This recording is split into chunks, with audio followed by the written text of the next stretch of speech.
El significado de los símbolos soviéticos. La Unión Soviética, como muchos otros países que compartían ideología, poseen su propia simbología para representar por aquello que luchan. Como observamos con anterioridad, la esvástica tiene sus orígenes en la antigüedad, y aun cuando fue utilizada por el nazismo, el símbolo estuvo presente en varias culturas y civilizaciones. Con aquel video entendimos cómo es que un símbolo tiene tantos significados y tanto significado para aquellos que se sienten representados por él. Es así que surgen en los diferentes países símbolos relacionados con el comunismo o con el marxismo, con las ideas e ideologías que pocas veces suelen ser comprendidas del todo y que no se les da la importancia que debería.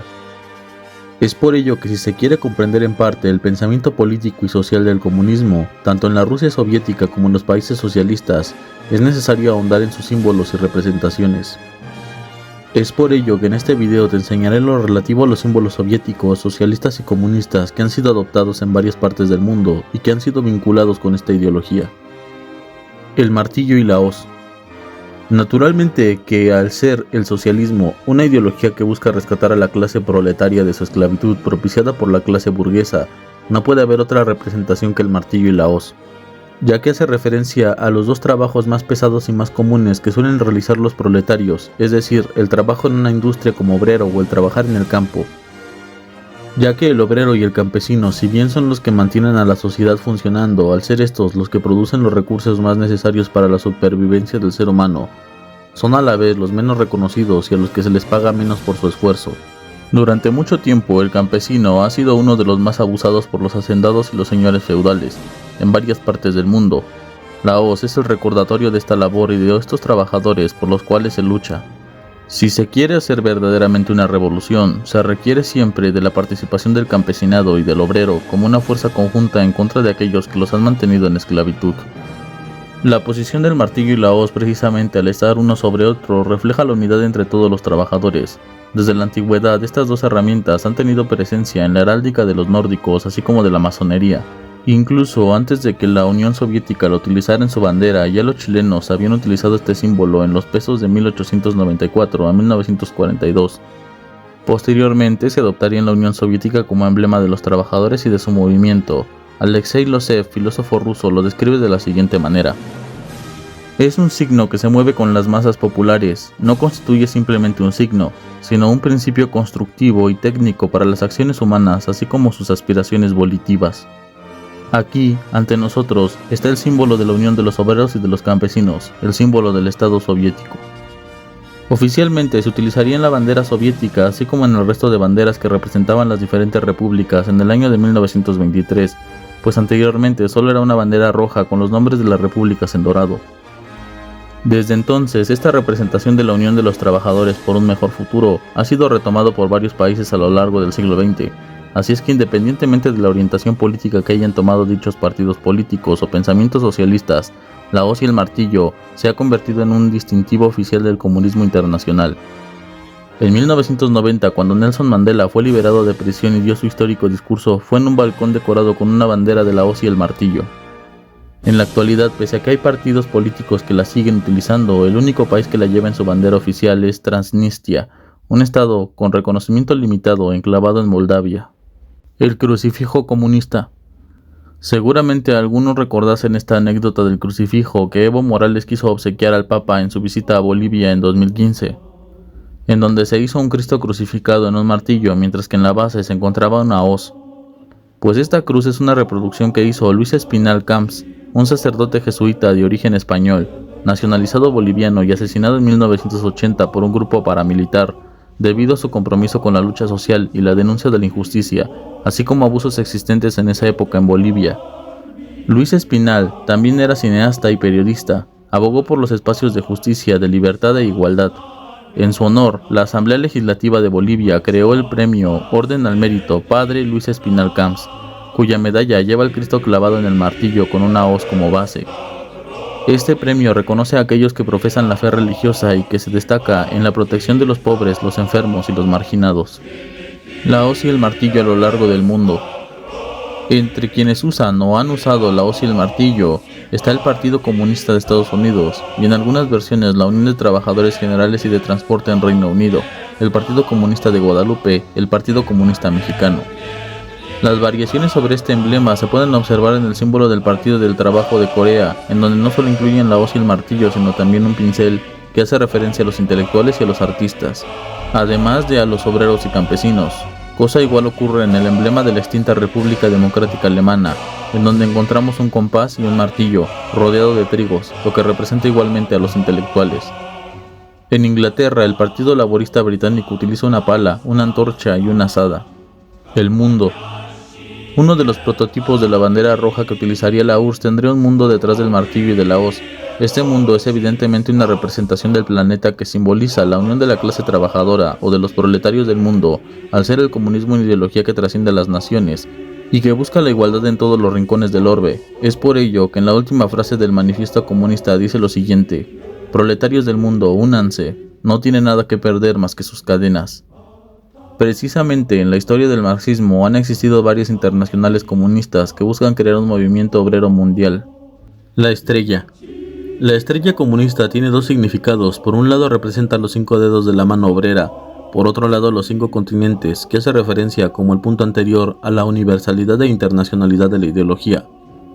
Aún tiene otro significado, solo que este es menos común que los anteriores, y es a los 5 grupos sociales que posibilitaron el tránsito al socialismo: la juventud, los militares, los obreros, los campesinos y los intelectuales.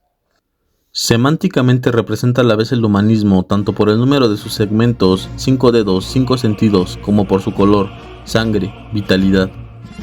Desde entonces, así como el martillo y la hoz, la estrella ha sido utilizada por múltiples organizaciones, países o partidos que se identifican con los ideales del comunismo. Como por ejemplo, el movimiento zapatista en México, que utilizó la estrella roja como emblema de su lucha, o el Ejército Popular Revolucionario en Argentina. Es usada también por el Frente Popular Darío Santillán o el Partido Revolucionario de los Trabajadores. Asimismo, el Ejército Revolucionario del Pueblo, un grupo guerrillero, precisamente argentino, de orientación precisamente marxista, que estuvo activo en los 70s, se denominaba Estrella Roja. Aunque es muy común encontrar la estrella roja en aquellos que simpatizan con las ideas del socialismo, comunismo, marxismo, el color puede variar, como en el caso de China, que usan la estrella amarilla en lugar de roja, o la estrella blanca en la bandera cubana. En la República Socialista de Vietnam también se utiliza una estrella amarilla. La bandera roja. La bandera roja se conoce casi mundialmente como la bandera del socialismo o del comunismo, también relacionada con el sindicalismo o las políticas izquierdistas. Si se le añade el color negro, representa el anarquismo, asociado con las políticas de izquierda desde la Revolución Francesa de 1789. Sin embargo, el uso propiamente por el comunismo empezó desde el año 1848 con las revoluciones acontecidas en esa fecha y posteriormente con la Comuna de París en 1871. Las banderas de la mayoría de las repúblicas socialistas la adoptaron precisamente de ese evento histórico, cuando el comunismo intentó abrirse paso en París. Es común, por lo tanto, que se encuentren banderas rojas en las marchas o manifestaciones, movimientos, partidos políticos, organizaciones o sindicatos. Por ejemplo, la Liga de los Socialdemócratas en Hong Kong, el Partido Socialista de Francia, el Partido Socialdemócrata de Alemania, el Partido Laborista de Gran Bretaña, que lo usaría hasta 1980, usada también para la canción de Jim Connell de Red Flag, usada como un himno de dicho partido. Incluso antes de la Revolución Francesa, el color rojo estaba relacionado con la revolución, con la rebeldía, con un símbolo de la clase trabajadora, el proletariado. Es por ello que a los comunistas o socialistas se les ha llamado rojos, por lo común que es la bandera roja entre sus movimientos. Otro uso de la bandera roja se dio en el nacionalsocialismo, en donde Adolf Hitler expresa en su libro Mi lucha que utilizaron ese color para atraer a la clase obrera y alejarlos por lo tanto del izquierdismo. Igualmente, para provocar a los comunistas, quienes se aparecían en sus mítines para criticarlos o burlarse, pero daba ocasión de hacerles escuchar la palabra del nacionalsocialismo. Donde quiera que se vea una bandera roja, se ve la insignia del trabajador, que buscando salir de su precaria condición, la enarbola buscando quizás en su color de lucha, de sangre, de fuego, de martirio, de sacrificio, construir el nuevo mañana, que como ese color rojo, emerja el nuevo sol naciente. La internacional. La música sin dudas también es un símbolo, un emblema de nuestra identidad. Es por ello que para cada organización, así como para cada nación, se compone un himno, que le da personalidad, que sea único. La Internacional Socialista, una canción que ya ha sido tratada en este canal, es uno de los himnos más antiguos del socialismo y uno de los más representativos.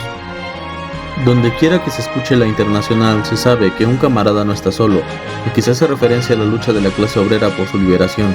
Fue compuesta en Francia en el siglo XIX, y desde entonces se suele entonar por partidos, trabajadores y naciones de todo el mundo que simpatizan con la causa de los trabajadores. Generalmente con el puño alzado, la Internacional le da pertenencia e identidad al movimiento comunista en cada parte del mundo. Este es un himno que, como algunos otros, atraviesa fronteras y se entona no por una nación en particular, sino por todas, en donde existe el trabajador, el proletario. Este es su himno oficial. El arado. Suele tener el mismo significado que el martillo y la hoz, ya que representa a los trabajadores, principalmente del campo, y principalmente en naciones en donde la actividad más importante es la actividad campesina o agraria. Fue adoptado, por ejemplo, por los irlandeses. La enseña representaba la voluntad de que una república obrera de Irlanda libre controlara su propio destino, desde el arado hasta las estrellas, y la espada unida al arado significaba la redundancia de la guerra tras el establecimiento de una internacional socialista. Este emblema, presentado en 1914, fue utilizado por la milicia de obreros socialistas, el ejército ciudadano irlandés, durante el alzamiento de Pascua en 1916. En China también se tiene este símbolo desde el periodo de la Primera Guerra Civil Revolucionaria, como enseña de las asociaciones chinas de campesinos, organizaciones lideradas por el Partido Comunista de China. Se cree que el primer usuario de esta bandera fue el activista Peng Pai en 1923. Gran parte de los países se rehusaban a utilizar la heráldica de sus monarquías derrocadas, así es que comenzaron a utilizar la heráldica de la Unión Soviética, sobre los colores de su bandera. Esta estaba compuesta completamente por los símbolos antes mencionados, la estrella, el martillo y la hoz, y debajo de este último emblema el mundo, mientras era rodeado por trigo. La heráldica hace referencia en la estrella al Partido Comunista que guiará a los trabajadores del mundo, representados, como sabemos, por el martillo y la hoz, a su liberación. El trigo representa la abundancia y también el trabajo del campo, que sin este no existirían las grandes ciudades, asimismo que la supervivencia del ser humano estaría en peligro. El AK-47. En el video de los héroes de la Unión Soviética parte 1, nos referimos a Mikhail Kalashnikov como uno de ellos, puesto que su invento, el arma más mortífera y algunos mencionarían la más confiable que ha existido jamás, ha sido uno de los emblemas más importantes del comunismo. Por ser estas armas utilizadas principalmente por movimientos rebeldes o socialistas a lo largo del mundo, el arma predilecta de los revolucionarios y de las revoluciones por su costo relativamente barato y por su facilidad de uso, así como de mantenimiento. El AK-47 ha sido adoptado a la vez como un símbolo en banderas de países africanos liberados a través de esta confiable arma. Ejemplo de ello tenemos a Mozambique. Como hemos visto, existen una gran variedad de símbolos y de significados que le dan identidad a los movimientos comunistas de todo el mundo, y que como muchos de ellos, aunque con sus variaciones, son símbolos de la voluntad del pueblo, del trabajador o del oprimido, al levantarse en una organización política o en una rebelión, y que bajo este emblema se han producido grandes acontecimientos históricos de relevancia internacional. Sin más por el momento me despido, no sin antes hacerles las preguntas correspondientes, pues me interesa leer su opinión. ¿Conocías estos símbolos? ¿Sabías su significado? ¿Conoces algún otro que haya hecho falta en esta lista de símbolos? ¿Algún otro significado para los ya mencionados? Ya sabes que puedes expresarte con total libertad, pero sobre todo respeto. Nos vemos a la próxima en el Palacio de Sanssouci. Dale like y comparte el video si fue de tu agrado. Hasta pronto.